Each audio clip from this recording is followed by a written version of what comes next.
I'm Emma Graham, I'm CNBC's Middle East Bureau Chief, and last night I took one of the first flights back into the UAE following the war and the onset of the Middle East conflict that started on Saturday. I was on EK 501, which was a flight leaving out of Mumbai and going into Dubai. I was on a brief weekend in Goa with my partner. Goa is only a 3.5-hour flight away from the UAE. We had left through Sharjah Airport on Wednesday last week, expecting that Middle East tensions would sort of not heat up in the next few days, but we were very wrong.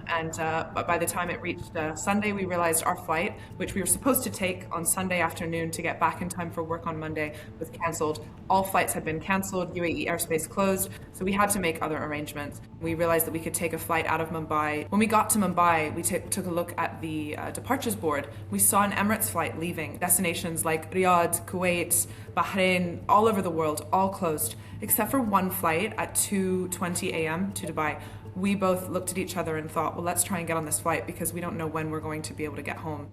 I knew that it was going to be a challenge to get back to the UAE, given what I had heard and seen and read. We only had about 100 people on the flight. We were kind of in the Arabian Sea, but we weren't in the Persian Gulf. We knew what was going on. At that point, I think for a couple of hours, at least since the morning, there had not been any missiles fired from Iran.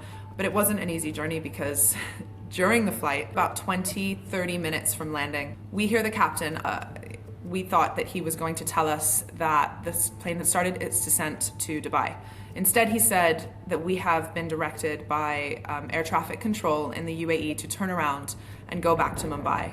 He said that a barrage of missiles had come and had begun hitting the UAE, and I realized that we're not going home anytime soon. Emirates made the decision, as well as the air traffic control, to turn the plane around. Those 20 minutes of landing from when we've originally turned around to go back to Dubai was a very nerve-wracking 20 minutes. Then the captain comes on, the announcer says, we have been cleared to land in Dubai.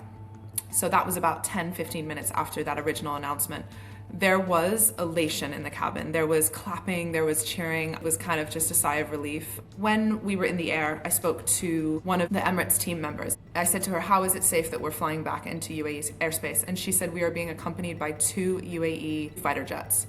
So the fact that that was the case, we felt a little bit safer. Now, I haven't gotten confirmation on this. I don't think that the UAE would have put myself and 100 plus other people on that plane if they weren't quite sure that we would have a safe passage in. When we got back to Dubai, it was fascinating. I just couldn't believe how empty Dubai airport was. The arrivals board was just blank. That indicated to me that we were the only flight coming in at that time. I think the past 72 hours have just been a series of difficult decisions, which is never anything that anyone wants to do. They're saying the UAE is a war zone. It's not.